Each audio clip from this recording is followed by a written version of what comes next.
Hey guys, iPhone volume is capped by default, but you can legally boost it. So go ahead to your apps, go ahead to your settings, your main settings, find sounds and haptics, press it, and choose headphone safety. Okay, and inside headphone safety, turn off reduce loud sounds. Okay.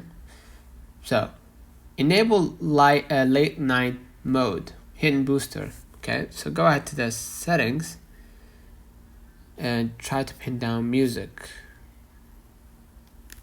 Right. If you have music, just press it. And you're gonna find EQ. Okay, just press it and hit late night right here. Okay, so clear your speaker, right?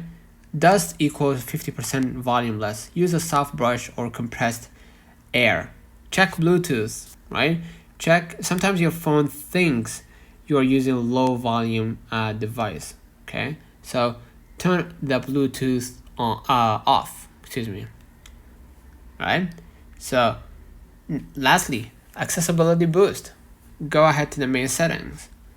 Find accessibility. Find audio and visuals. Okay, where is it? Yeah, audio and visuals. Yeah, audio, somewhere here. Yeah, audio and visuals. Okay, yeah, right here. Press it, and what you're gonna do, you're gonna turn mono audio on. Alright, this combines left plus right channels equals louder voice. Don't forget to like and subscribe. See you in the next one.